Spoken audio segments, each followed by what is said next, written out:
Well, howdy there, stranger. I'm Jordy. And I'm Brad. And welcome back to Beers with Queers, the true crime podcast where I research a case and Brad here, and potentially you guys, don't know a damn thing about it.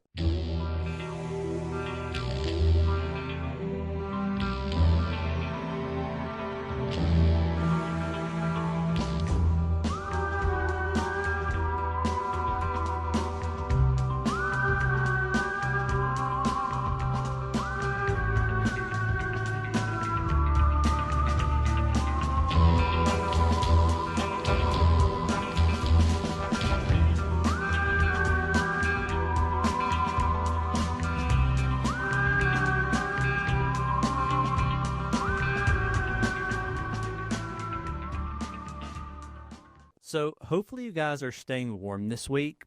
I know we have listeners all over the world, and in 52 countries, actually, according to our Spotify Wrapped, which is amazing and also so crazy to think about. So I know we're all in various different climates and seasons, but here in Tennessee, where we are located, we are in the dead of winter, and we just received a pretty large wave of snow, at least by our standards. So you know how it goes. People losing their minds, buying up all the bread and milk like there's no tomorrow. And it's just one of those things where... It's a southern thing. As soon as we hear about snow, we do not know how to drive in it. We do not want to be in it. So we go out and buy everything we can. Well, normally, we used to skip that tradition until last year when we actually were snowed in for an entire week. Could not get out of the driveway. Ended up getting down to just eating pickles at one point until we had to walk out in the snow and hike to go get food at one point. So I've learned my lesson, so I definitely went and visited the old Costco before Snowmageddon this year. And I'm glad I did because we've been trapped in the house for 4 days. Yeah, so last year we also had a Snowmageddon 2024 that we did not take seriously because they predict it every year, and 9 times out of 10, nothing happens, but last year it decided that it was going to happen. So full week, ran out of food on about day 3. My car got stuck in a snowbank trying to go out and get food. Like I said, Southerners can't drive in normal weather. We really can't drive in snow. But very proud. It was an adult moment. We stocked up. We were fine. And had just had a few good snow days. Thankfully, it was only 2 days this year compared to a week last year. Personally, I like the snow for about a day or two, but I'm ready for it to melt. I'm ready for summer to begin. And I like to drive to snow. Yeah, I like to drive to snow too, snowboarding and stuff like that. But I also love the option of being like, I'm done with snow. I'm leaving. And going back to my home where there's not snow. Hate the fact that you can be snowed in, and I get cabin fever very easily. So like I said, we had a few nice snow days where we got to go out and play in the snow, but I am very ready for summer at this point. But if you are also affected by the snowstorm, hopefully you guys are safe and sound, and you survived Snowmageddon 2025. So let's hope for an early spring. So for this week's case, we're going to be talking about some things that I know for a fact Brad has heard about, and I am sure a lot of you guys have also heard about. I know a few podcasts have covered this case already, but it's still one of the most fascinating true crime stories out there, in my opinion. Today, we're going to be talking about Dorian Corey. And first off, Brad, do you know who Dorian Corey is? You do. To preface this, you do know who she is.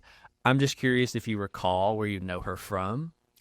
So the first thing you say when you say Dorian, I think Dorian Gray, the story, with the picture and all. So everything else just kind of runs out of my mind. I'm a story guy. You start telling me a story about someone, and I'll know exactly who you're talking about. You just give me a name, and it takes me a little bit. I've got to know a little bit of the story before I'll remember the person normally. I'm not even good with actors and everything that are prevalent right now. If my life depended on answering named questions on Jeopardy, I would fail every time. Give me a science question though. I'm pretty good. So actually, I'm going to tell you where you know Dorian Corey from before we even get into the story, because you don't know her from this case. However, you do know her from a very little known film, Paris is Burning. Oh, Dorian Corey, is this the older drag queen that had all of like the very cool like sayings and Dorian is the one who sat at her mantle, at her vanity, doing her makeup. She's all throughout the film, and she just kind of is the one who explains the ballroom lingo and different terms. Like, she's the one who explains what shade is, and she's like, shade means I don't have to tell you you're ugly because you already know that you're ugly. I know exactly who you're talking about. It's actually one of my favorite characters. Well, I won't say characters, it's a real person. Paris is Burning is a documentary, so this is just an actual person.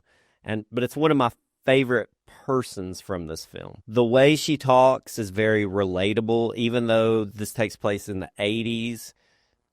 She makes it where you really understand when she's talking about the generations, who people want to look like and be, and who they want to emulate, and the changes of everything.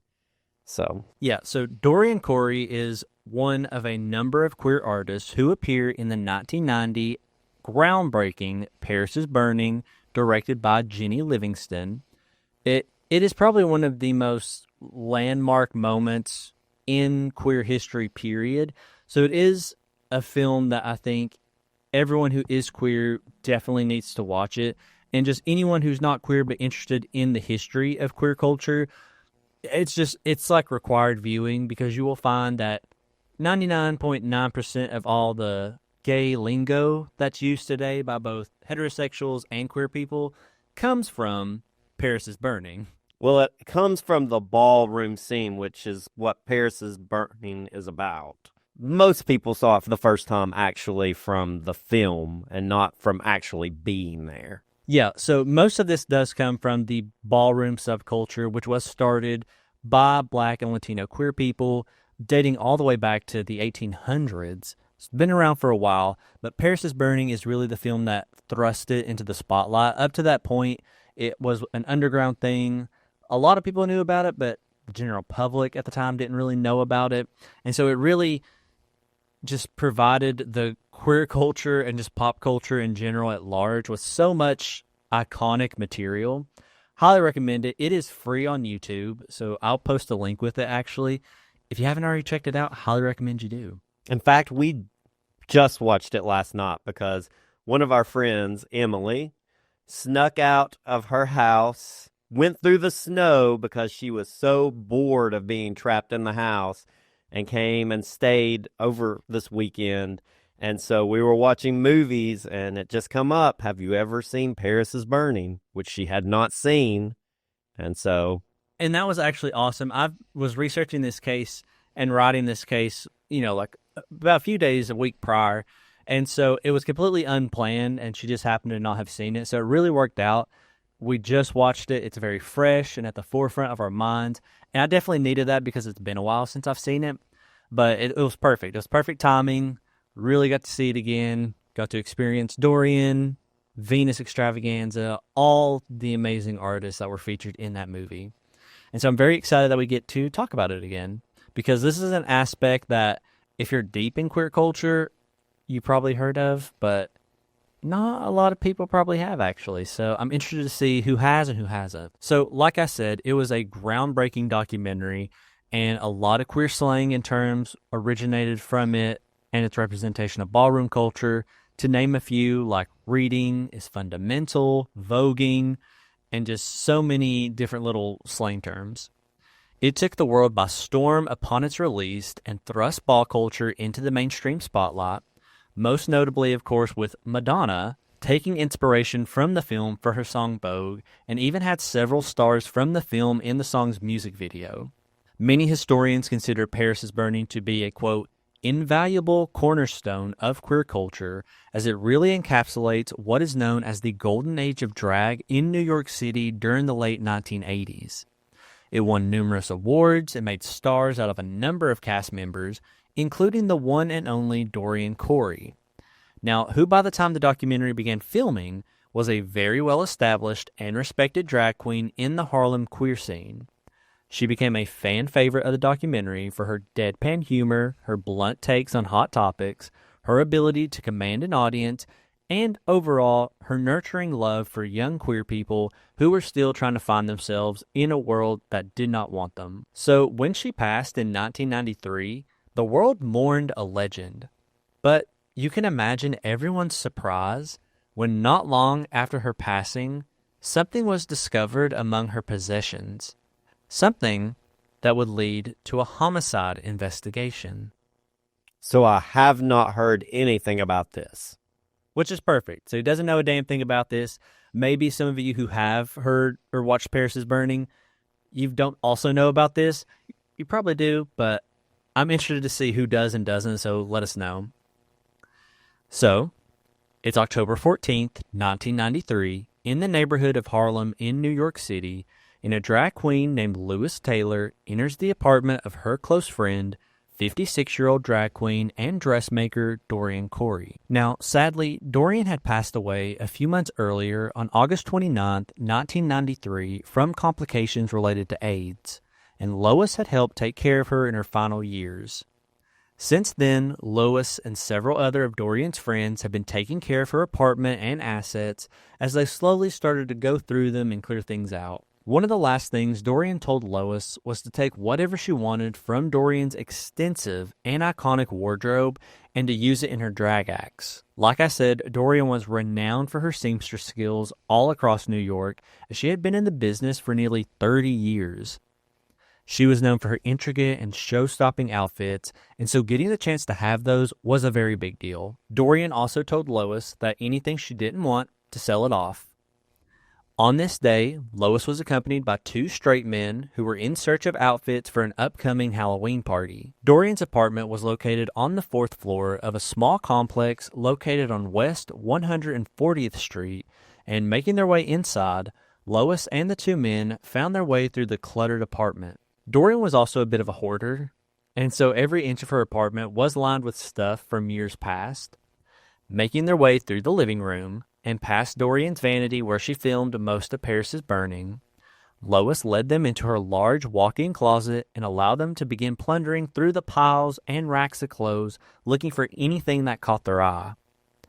As the trio dug through the clothes and made their way further into the closet, one item in particular caught the group's interest. A large, musty green zipped-up garment bag was folded over on itself and lying in the back corner. Lois attempted to pull it out and see what was inside, but found that it was so heavy she couldn't even get it to budge. Unable to find the bag's zipper, Lois instead found a pair of scissors and asked one of the men to cut the bag open. As the man started to cut the bag open, the very distinct and horrid odor of human decomposition immediately poured out and filled the air. Without doing anything further, Lois called the police. Now, upon arriving, it was clear to investigators that the stench was from a dead body, so it was pretty clear what was stuffed inside the bag. But even still, no attempt at getting the bag unwrapped was successful, as it was wrapped so tight and in so many layers that the entire thing had to be transported down to the medical office for further inspection. An anthropologist was called in to examine the bizarre scene, and right away took note of the condition of the bag as he began cutting away layer under layer of its wrapping. The bag itself had been sewn shut at the seams and zipper with such precision that no air was able to get inside. After cutting the bag itself away, they then cut through several layers of faux leather and then through several more layers of thick plastic to unveil the grisly sight underneath it all. I guess it pays off to be a seamstress. If you're going to get rid of a body, you could actually just use your skills to cocoon it. It really does, and that is what this is a cocoon. So underneath all of it, though, the partially decomposed body of an adult man in the fetal position glad only in a pair of tattered boxer shorts. The man was described as having a brown complexion while alive, which had since turned purple and yellow. His ear had rotted away, but otherwise he was fully intact, and he had actually been mummified. I was fixing to say, if the air wasn't getting into the bag and everything, it was so well preserved that I bet the body was in really good shape. And when you guys listen to this episode, you'll kind of get it, because the episode is going to literally be called The Drag Queen with a Mummy in Her Closet, because that's what this case is known as, is a drag queen had a literal mummy in her closet. But I kind of skipped over that part because I wanted to see if I could surprise Brad. And you did. But the most concerning detail of all, however, was that he had a single bullet hole directly in his head, meaning his death was a murder. The body had also been covered in a thick layer of baking soda to help hide the smell, and although they were able to find out a lot from the state of the body, investigators were still stumped at several details, mainly how long ago was the man murdered, who killed him, and most importantly, who is he? And why was he cocooned in this person's closet? And why was he cocooned in a drag queen's closet? Most of these questions came to an immediate dead end, with the lead investigators at the time stating, quote, and I'll actually let you read this, Brad. Some of the challenges we faced were there were no forms of identification on the remains. We had no idea of who it was. We contacted the domestic persons squad and found no missing persons reports matching the John Doe. The age was approximated, and because we had no possible identifiers available to us, such as dental records or x-rays, the only thing we could do possibly was obtain fingerprints. The body was officially listed as Joe Doe, and its fingers were cut off and sent out for testing for a possible DNA match. This involved, quote, inflating the fingers with acetone in order to be able to get decent enough prints off of them due to how badly they had been mummified. The only other clue investigators had to go on was inside of the bag were also several flip-top beer can tabs. Analyzing the tabs showed that they belonged to beer brands that hadn't been in use since the early 1970s, placing the body's age as being anywhere from 15 to 25 years old. That's crazy, especially that it's in that good a shape after that long ago. Also, wasn't that film filmed in her house? Yeah, I mentioned it later on, but if you guys have seen Paris is Burning, yes, they filmed that documentary. All the while, unknown to them, a mummified body was just a few feet away in the closet that entire time. So while investigators waited for results from the fingerprints, they began to go through Dorian's apartment looking for any possible clues to the mummy's identity, but found that Dorian left no note or anything giving any indications as to who she had mummified in her closet for possibly close to 30 years. Police released the news of a mummy being found in a Harlem apartment a few days after the discovery, although they left out any specific details like who the apartment belonged to. But it didn't take long for rumors to spread around the Harlem ball scene that the body had been found in Dorian's apartment, and pretty soon everyone began trying to figure out who it possibly could be. But before we get into that, let's go back and figure out how we got here and tell you about the legendary Dorian Corey. So Dorian Corey was born on June 6, 1937 in Buffalo, New York to Franklin Legg and Mary Fox Clark. Now her birth was initially seen as scandalous by those standards, considering her parents had her out of wedlock. However, the two would eventually marry in October of 1942. She was raised on a small farm for most of her life and by all accounts had a decent childhood. As she got older, she found work as a window dresser at a local department store called Henniger's after becoming fascinated with the lavishly dressed mannequins in the window display as she walked past them every day. After working there most of her youth, Dorian had dreams of bigger and better things, and like most young adults, especially on the East Coast, Dorian dreamed of moving to New York City to make it big in the fashion industry. In the 1950s, she got her wish and moved to the city to begin attending Parsons School for Design. Right away, she discovered she had a natural talent for designing clothes, sewing, and graphic design. It was here, while attending school and honing her skills, that Dorian was first introduced to the newly forming Harlem ball culture and the blossoming community of drag queens starting in the late 1950s. Now, Brad actually covered the history and talked a lot about ball culture in a recent episode he did on the 2023 Vogue murder of O'Shea Sibley. So if you want a more in-depth look at the very rich history of ball culture, go check out that episode. I think it was the episode before last. 2 episodes before last. Very good episode, very informative, and he talks a lot and goes into depth about ball culture. But just as a brief overview of ball culture, just so you guys have an idea, it started to blossom in the late 1800s and early 1920s as secret underground groups of queer people, mainly Black and Latino, would gather and host large, lavish celebrations together. People could dance and dress in extravagant outfits as they walked in a number of different categories. Trophies and other prizes would be given out, and balls became a way for queer people to express themselves in a time where it was very illegal to do so. Balls, as we know them today, really started to take shape in the 1950s New York queer scene, as queer people of color began to break away from the regular balls that had started to gain in popularity. So ballroom culture was always started by Black and Latino queer people. However, it started to get really popular through the 20s, 30s, and 40s and 50s, and The white people took it over. white people took it over, to put it in blunt terms, and a lot of queer spaces back then were very racist. I mean, it was the 30s, 40s, and 50s, and even in very discriminated against minority groups, you had even more discrimination against even more minorities, But you still have. and you still have that. So by the 1950s, ballroom culture was really starting to get taken over, and the queer people of color were really getting pushed out. So they decided that we're just going to break away completely and form our own culture somewhere else, because obviously we're not wanted here. So instead, they started to host their own version of a ball due to the fact that they were being so heavily discriminated against. And from here, a fierce and competitive scene began to form as the drag balls of Harlem were quickly gaining traction.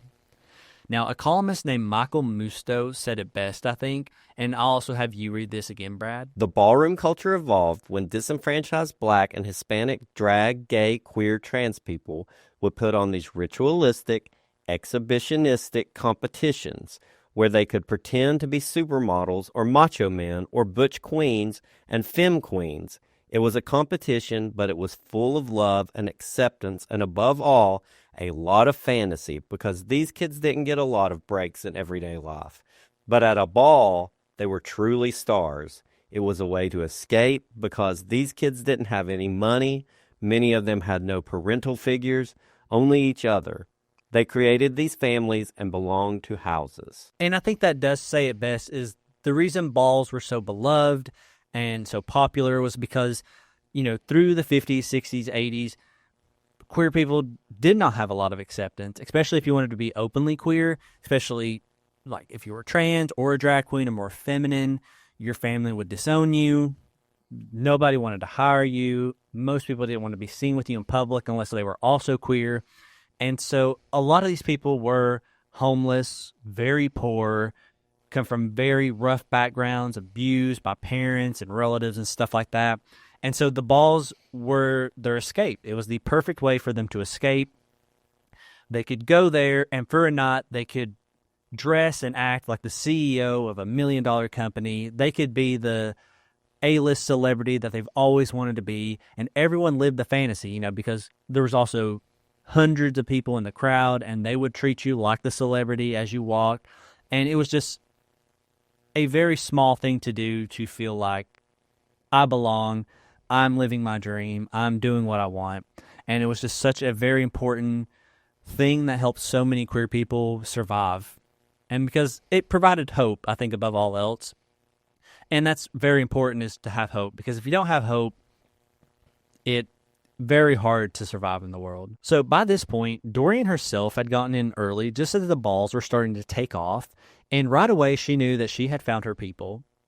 Drag and walking in balls allowed for Dorian to put her creative skills to good use, and in a way she always dreamed of, to become a star. Now, balls allow for queer people to express themselves in a number of ways, and oftentimes they would use the balls as a way to express their opinions on race, politics, current issues, or just tongue-in-cheek movie pop culture references. Dorian stood out immediately as she took a different approach.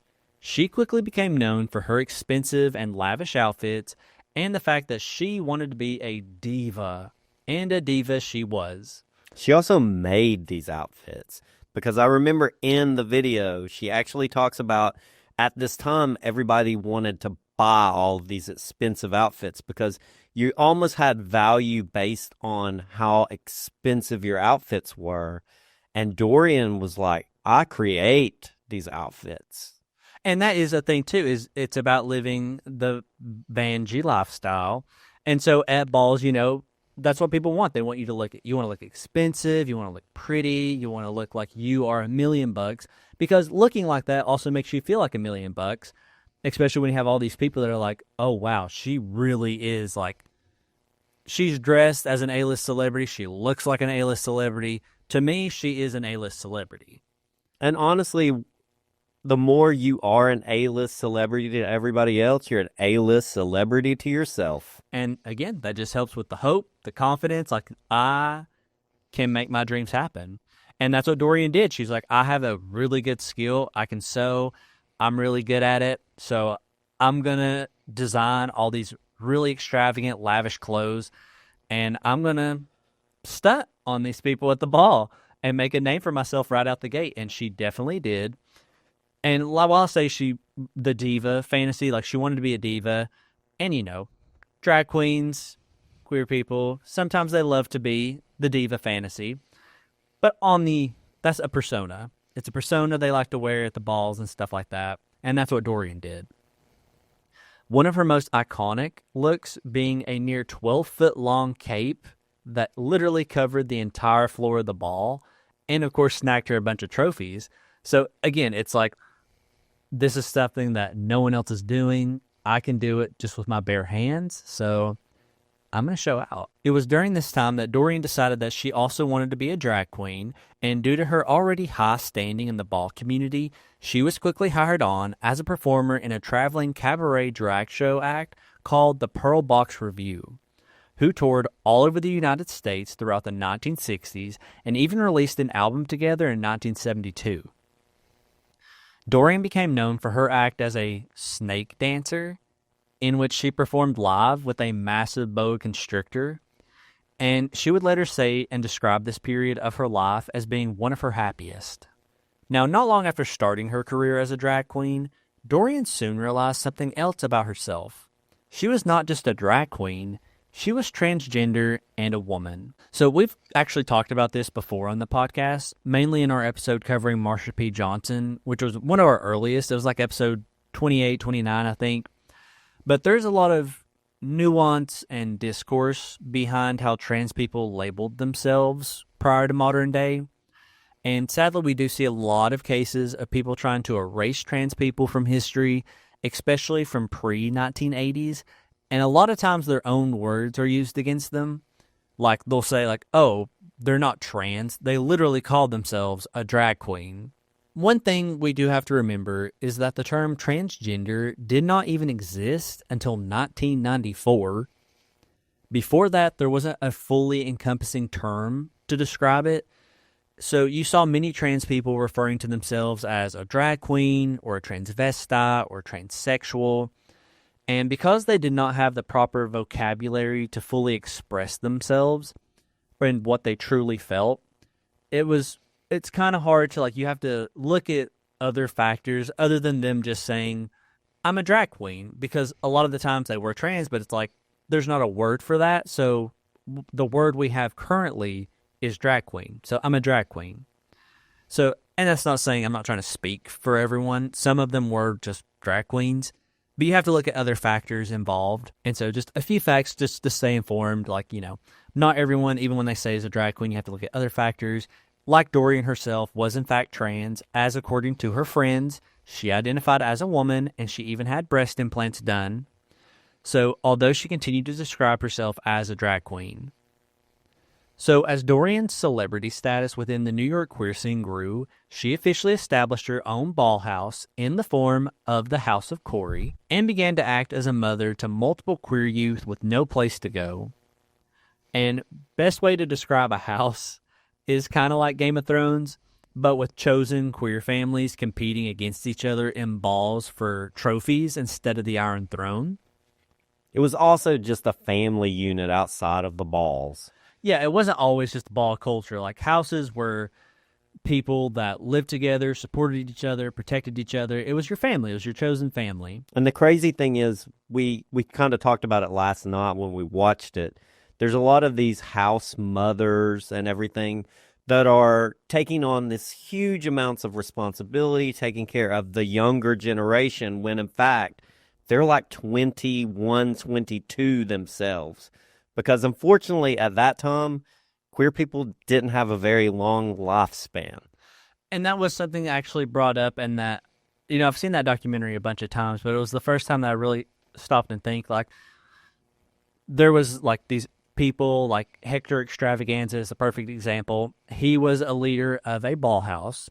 He was one of the most iconic. He was one of the largest. He had so many children. You had so many people that are like, he took me under his wing. He protected me. He showed me the ropes, how to survive.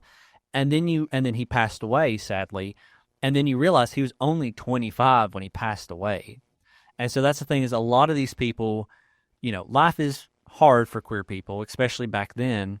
So many of them got really rough life experience from a very early age. So by the time they were 25, they lived the life of a 50-year-old.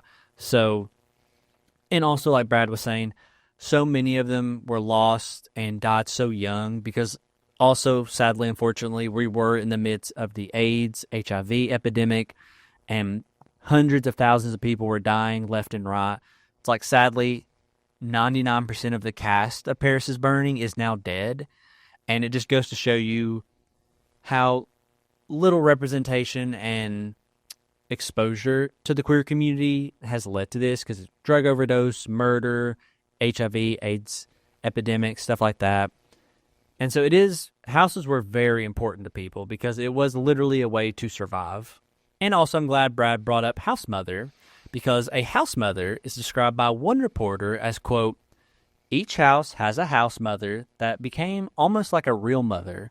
Whether it be male or female, they became a figure that anchored and mentored young queer people to teach them about life and ball culture. And one of Dorian's first children, they were also called their children, like you would see, I'm sure you've seen on like Drag Race, if you watched it, you'll have people being like, oh, this is my daughter, or uncle, like that. There's drag families. And one of Dorian's first children was actually Angie Extravaganza, who would also go on to run her own iconic ball house. And you'll know who that is if you watch Paris is Burning. Throughout the 70s and into most of the 1980s, Dorian continued to be a powerhouse in the ball scene, with her house raking in countless trophies over the years, with many stopping at how many after 50.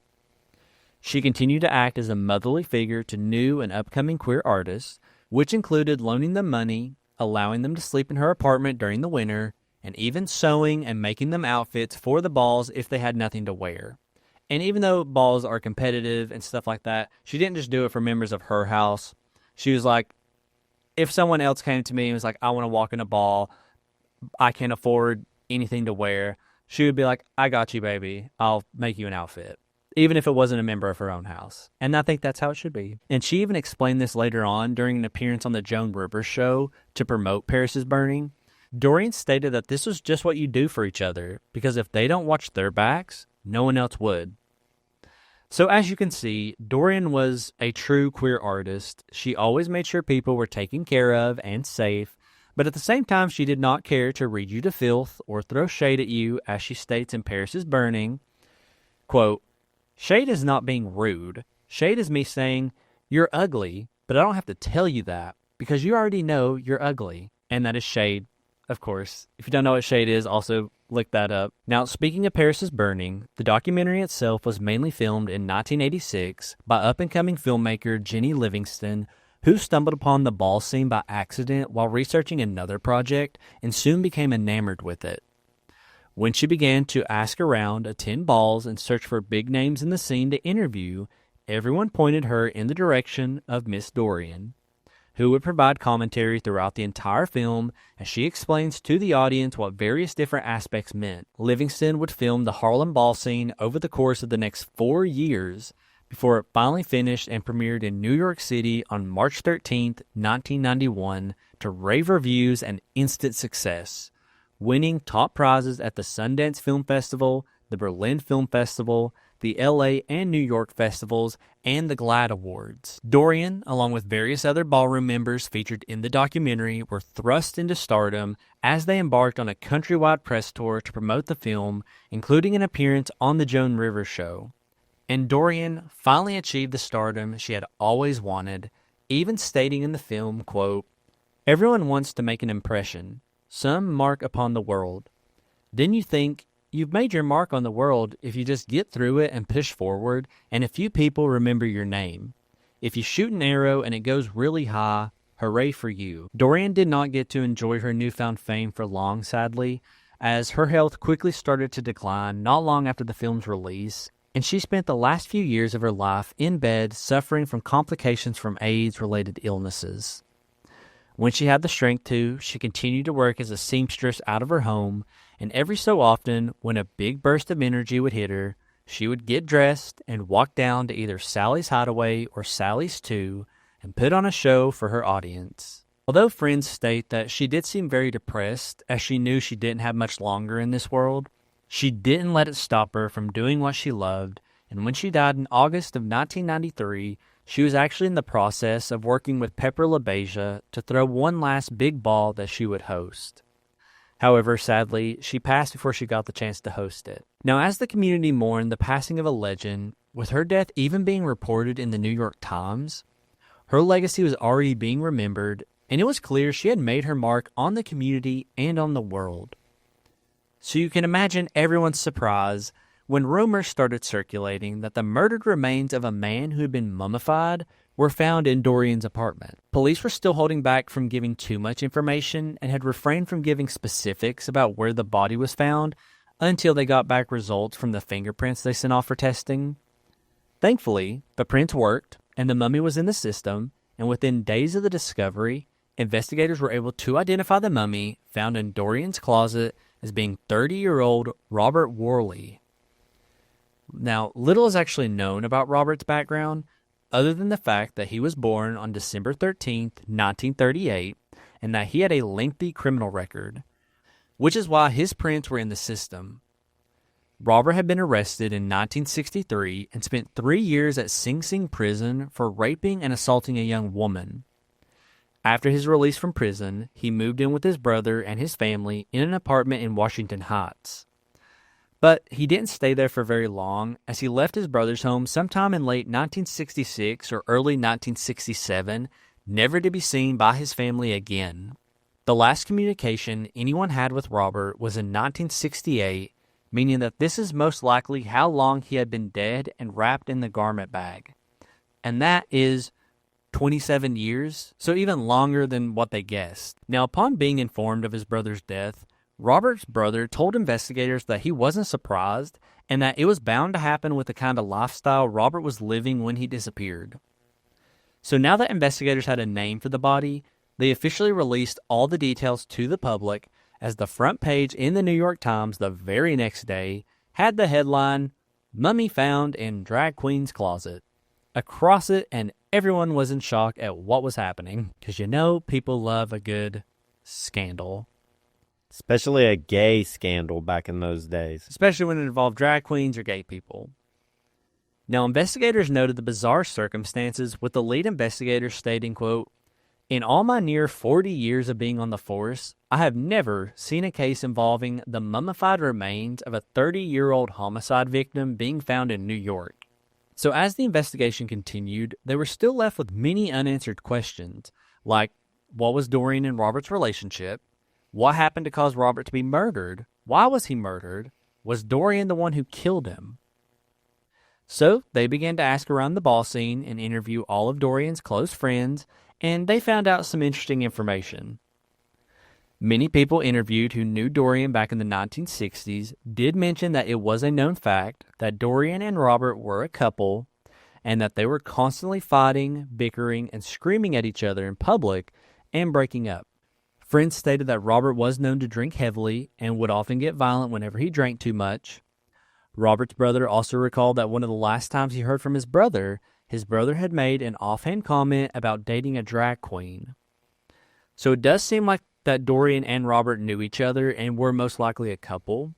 So Was this possibly a crime of passion? Many recall that they don't remember when Robert stopped coming around with Dorian, and that she never made any mention of it or acted as if anything was wrong whatsoever. And while many in the queer scene they talked to with investigators were shocked at the news, with many commenting how creepy it was that they had spent many nights at that apartment with Dorian, unaware that a corpse was just a few feet away from them, many also did not feel much sympathy for Robert, as they described him as, quote, a creep and someone who hated himself and didn't care much for queer culture and only saw them as a means to make money. I was going to say, if you can just drop off the face of the earth and no one, even your own brother, really misses it, maybe you need to change some things about your life. And like I already said, he had a known criminal record of assaulting and sexually assaulting and assaulting a woman. But one thing everyone agreed on was that they had absolutely no idea that Dorian was keeping a corpse in her apartment. Meaning for 30 years, she lived with this secret and seemingly didn't tell a soul, as you know what they say, two can only keep a secret if one of them is dead.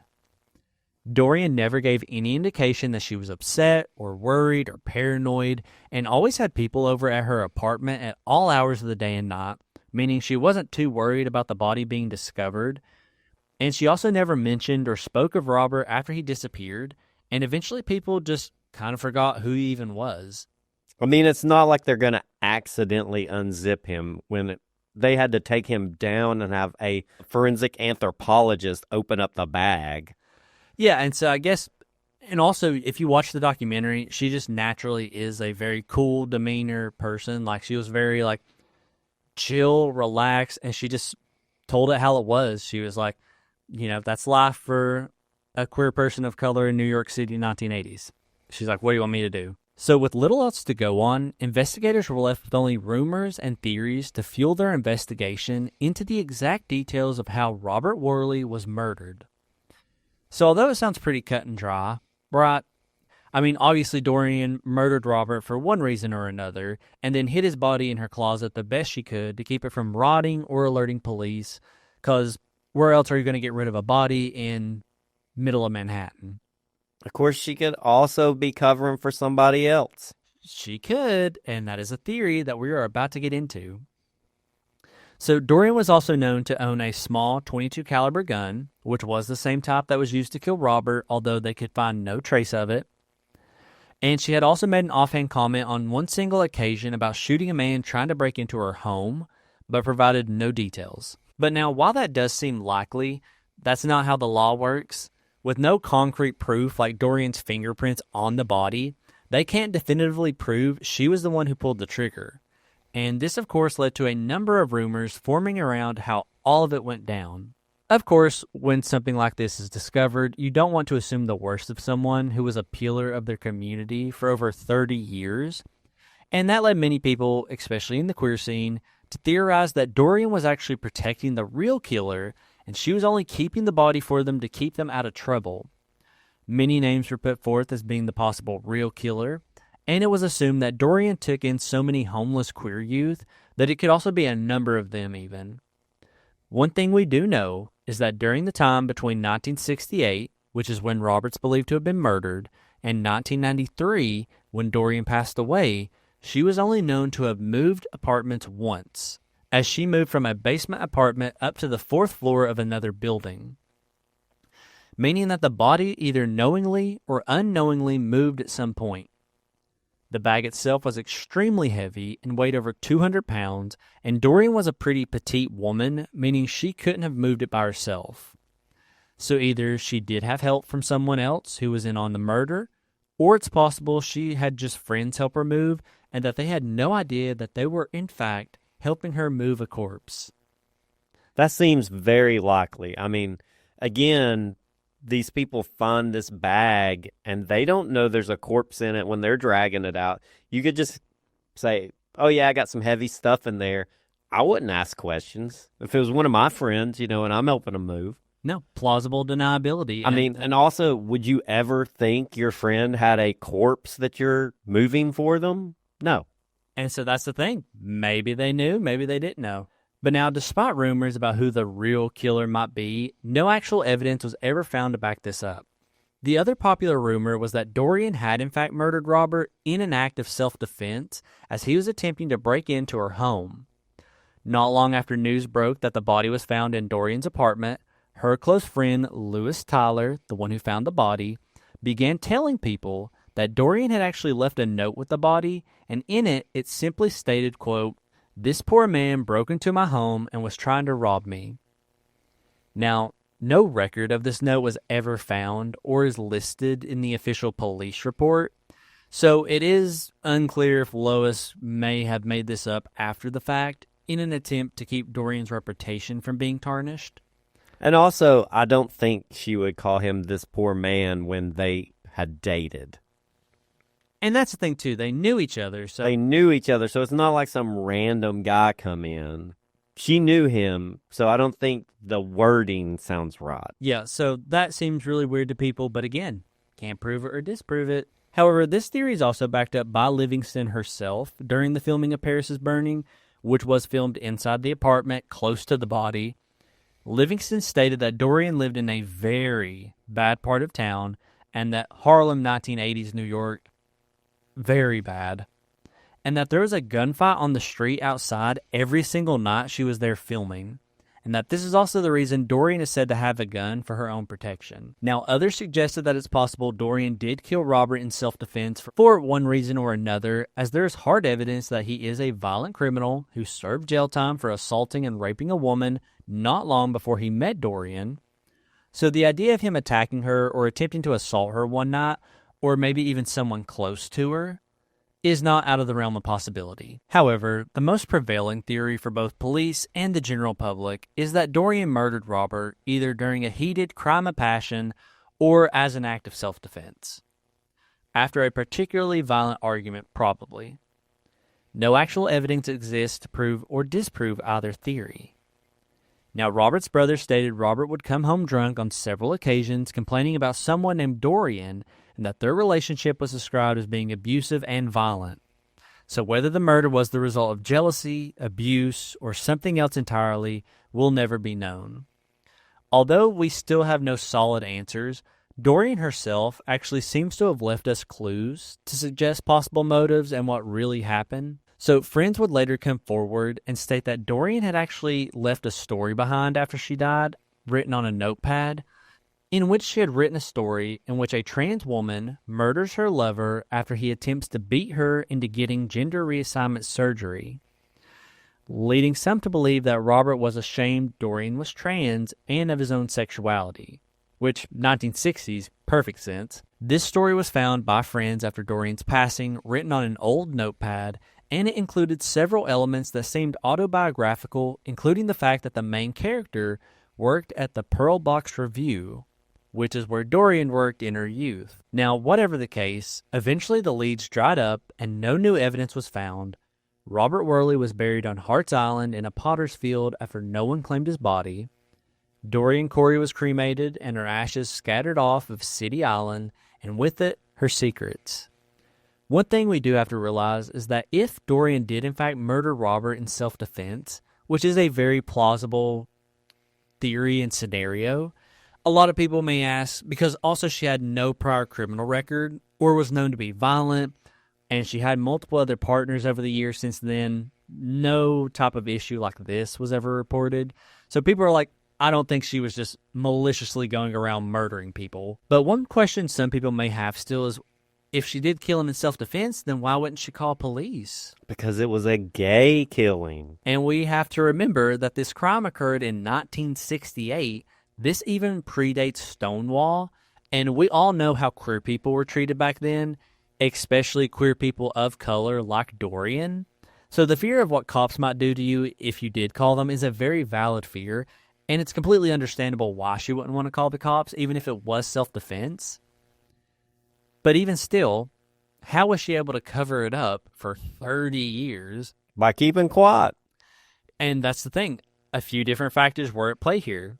Dorian kept quiet, and she kept a constant cool and relaxed demeanor. Robert was estranged from his family and had not much of a paper trail and had a criminal record. And above all, the fact that this case involved two black queer people, a demographic that is often underreported and underinvestigated. Now, we will never truly know what happened between Dorian and Robert, and the case technically remains unsolved, with Dorian never being charged with any sort of crime. When asked what she thinks happened, Lois Tyler only said this, quote, "Honey, the boy's dead and Dorian's dead, right? So don't nobody know except her and the boy. So if they want to find out, then they better hold a seance and have them come down and ask them." And that is the story of Dorian Corey, a.k.a. the drag queen with a mummy in her closet. Just from the way Dorian held herself in the movie, she seems like a person that wouldn't put up with too much abuse. So I could definitely see it being a self-defense type scenario. Like, you're going to hit me once, you're going to hit me again, and you're going to be dead. And I can see that too. And I don't want to say that definitively. We don't know. But that's the thing with this case is there is no evidence to prove or disprove any theory. So but I do think self-defense is a very likely theory because, like, it would be different if she had a violent past and, like, she continued to do violent crimes, but she had no record. Everyone describes she was very loving. She was very calm, cool, but she also didn't put up with shit. Also, this is the 1960s. When the crime occurred, if she was being abused, cops aren't going to do anything about two queer people of color abusing each other. So a lot of factors at play here. Depending on what happened, you can make up your own mind if you think it was self-defense or just cold-blooded murder on her part. We will never know, but I think that adds to the everlasting enigma that was Dorian Corey, because she had such a colorful and iconic and bright history and legacy to her. And I think this just adds a whole nother layer to it because it's like, you know what they say in showbiz, always leave them wanting more. And she kind of did that. She has left us wanting more to the end of time. If you want to see photos from today's case, you can follow us on Instagram at Beers with Queers Pod, that's POD, or on Facebook at Beers with Queers, a true crime podcast. And until next week, stay dangerous out there, my friend. And if you haven't seen Paris is Burning, you've got homework to do. And that is your homework assignment before we see you back next week. Go watch Paris is Burning if you haven't already. Message us, DM us, and let us know what you think. And we'll see you back next week. And share it with your friends. And share it with friends because it is a very important documentary.